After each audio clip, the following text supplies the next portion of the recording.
வணக்கம் ஃப்ரெண்ட்ஸ். நம்ம இன்றைக்கி பார்த்திங்கன்னா குப்பை மேனி சோப்பு தான் தயாரிக்க போகிறோம். இன்றைக்கி எங்கள் வீட்டில் ஒரு அம்மா வந்திருந்தாங்க. அவங்க பொண்ணுக்கு மேரேஜ் ஆகிறதாகவும், அந்த பொண்ணுக்கு வந்து பார்த்திங்கன்னா மாப்பிள்ளை வீட்டில் எல்லாம் ஓகே சொல்லிட்டாங்க. ஆனால் ஃபேஸ் எல்லாம் பார்த்திங்கன்னா அங்கங்கே பிம்பிள்ஸ் மாதிரி கரும்புள்ளியாக இருக்குது, அதை கொஞ்சம் சரி பண்ணுங்கன்னு சொல்லியிருந்தாங்களாம். அது அசிங்கமாக இருக்குன்னு. ஸோ அதையெல்லாம் சரி செய்கிற மாதிரி ஒரு சோப்பை தான் இன்றைக்கி ரெடி பண்ண போகிறோம். இன்றைக்கி இந்த குப்பை மேனி சோப்பு தான் ரெடி பண்ண போகிறோம். இந்த குப்பை மேனினா குப்பை மாதிரி இருக்கிற மேனியை சரி செய்யக்கூடியது. இன்னொன்று இதுக்கு வந்து கற்பக மூலிகைன்னு ஒரு பேரும் இருக்குது. இது பெண்களுக்கு அழகு அவ்வளோ வாரி கொடுக்கும்.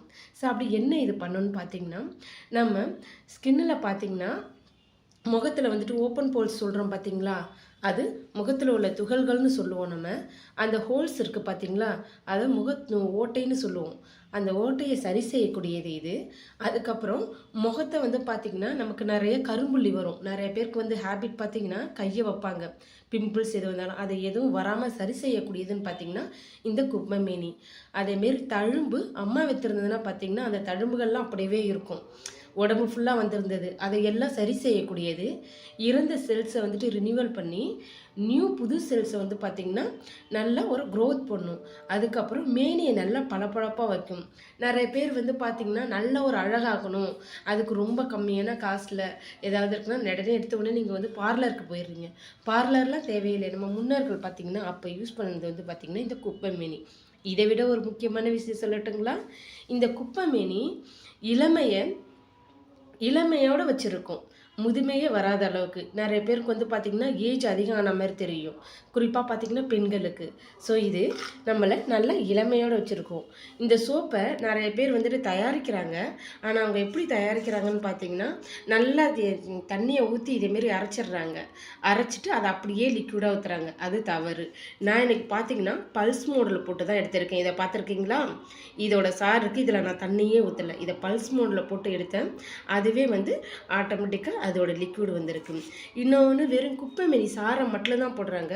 வெறும் சாரம் மட்டும் போடக்கூடாது. வைட்டமின் இ கேப்ஸ் எடுக்கும். இ கேப்ஸ் இல்லைன்னா நீங்கள் வந்துட்டு லிக்விடாகவும் எடுத்துக்கோங்க. 500 இல்லை 1000 இருக்கும். வைட்டமின் ஏவும் எடுத்துக்கோங்க. ஆலிவேரா ஜெல் எடுத்திருக்கேன். இன்றைக்கி எடுத்துருக்கிற பேஸ் பார்த்திங்கன்னா பேஸ் வந்துட்டு 150 எடுத்திருக்கேன். நீங்கள் லிக்விட் டைப் எடுக்கிறீங்கன்னு பார்த்தீங்கன்னா இதேமாரி ஜூஸை வந்துட்டு மிக்ஸ் பண்ணுறீங்கன்னா 150 இல்லைன்னா ஒரு 200 எடுத்துக்கோங்க. ஏன்னா நம்ம ஜூஸ் வந்துட்டு ஆட் பண்ணுறோம். ஏற்கனவே நிறைய டைம் சொல்லியிருக்கேன். மற்ற 2 ப்ராசஸ் வந்துட்டு பார்த்திங்கன்னா சோப்பை 3 விதத்தில் தயாரிக்கிறாங்க. Hot process, gold process. இது வந்து பார்த்திங்கன்னா மெல்ட் அண்டு இந்த பியூர் ப்ராசஸ்னு. ஸோ இது ஆல்ரெடி ரெடியானது. நம்ம இதில் வந்து இன்க்ரீடியன்ஸை கொஞ்சம் தான் சேர்க்கணும். அதிகமாக சேர்க்குறதுனால பார்த்திங்கன்னா என்ன ஆகுதுன்னா அது சோப்பாக அது மாறாமல் பிசு தன்மையோடு இருக்குது. ஸோ அதனால் வந்து இன்க்ரீடியன்ஸை வந்து பார்த்திங்கன்னா இப்போ ஒரு சோப்பு நீங்கள் தயாரிக்கிங்கன்னா ஒரு 100 ml எடுத்துக்கிறீங்கன்னா ஒரு 100 கிராம்ஸ் நீங்கள் சோப்பு தயாரிக்க போகிறீங்கன்னா இந்த ஸ்பூனில் இவ்வளோண்டு பாதி எடுத்துக்கோங்க. இதே ஒரு 200 எடுக்க போகிறீங்கன்னா நீங்கள் இந்த ஸ்பூன் ஃபுல்லாக எடுத்துக்கோங்க, சரிங்களா?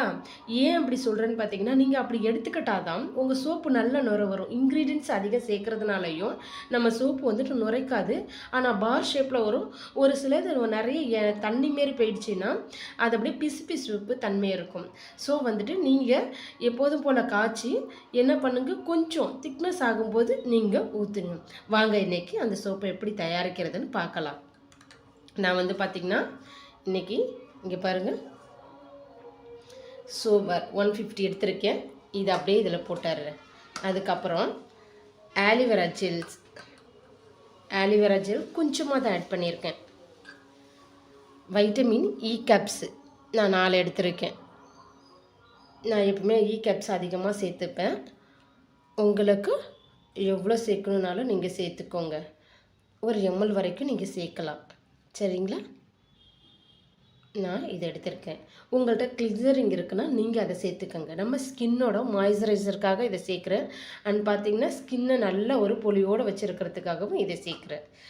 அதுக்கப்புறம் அகைன் இங்கே பாருங்கள், இந்த ஜூஸை இங்கே பார்த்திங்களா, இது வந்து நம்ம தண்ணி சேர்க்கலை, அதை பல்ஸில் போட்டதுனால வந்தது ஜூஸ். இது அந்த ஜூஸை எடுத்து இப்படி ஒரு பவுலில் இப்படி எடுத்துக்கோங்க. இங்கே பாருங்கள், நான் தண்ணியே சேர்க்கல, பல்ஸ் மோடில் தான் போட்டேன். தண்ணி ஊற்றாமல் அதை இருக்கும்போது அது இலை தானே, அதோட ஈரத்தன்மை தண்ணியை வந்து நமக்கு நிறைய கொடுக்கும். இங்கே பாருங்கள், தெரியுதுங்களா எவ்வளோ இருக்குன்னு? இங்கே உங்ககிட்ட காட்டுறேன். நீங்கள் தண்ணியெல்லாம் இதில் சேர்க்க வேண்டாம், நீங்கள் அப்படியே எடுத்துக்கங்க. நான் இன்னைக்கு இதை ஒரு ஸ்பூன் அளவுக்கு எடுத்துக்கிறேன்.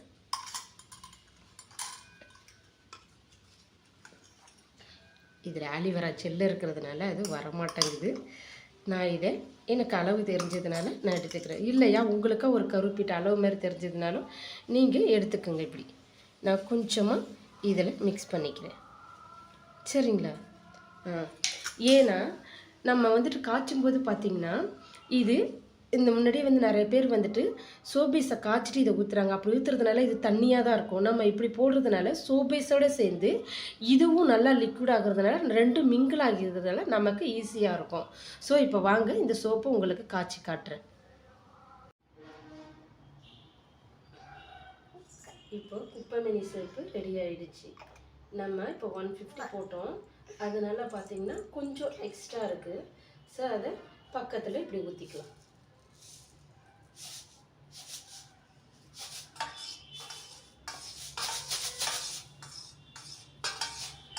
இது அப்படியே ஒரு 10 மினிட்ஸ் கழித்து எடுத்தோம்னா சூப்பராக நமக்கு கிடைச்சிரும்.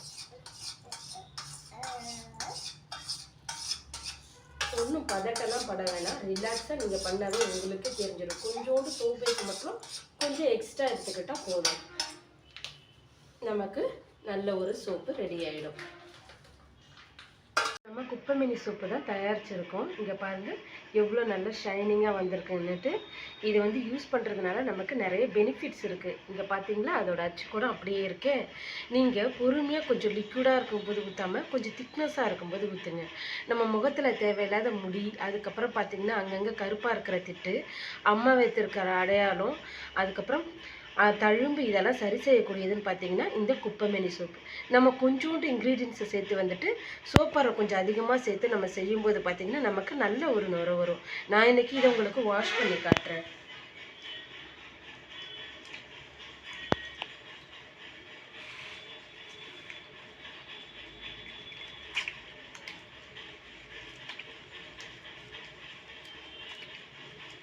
இங்கே பார்த்தீங்களா, நம்ம எதையுமே சேர்க்கலை, ஆனாலும் நுரை நல்லா வருது.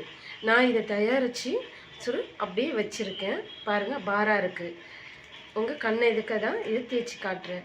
நீங்களும் இதேமாரி ஒரு சோப்பை தயாரித்து நீங்கள் யூஸ் பண்ணி பாருங்கள். பார்த்துட்டு உங்களுக்கு சரியாக வரலைன்னா எனக்கு கமெண்ட் பண்ணுங்கள். எங்கள் வீடியோ பிடிச்சிருந்தால் லைக் பண்ணுங்கள், சப்ஸ்கிரைப் பண்ணுங்கள். தேங்க்யூ, நன்றி.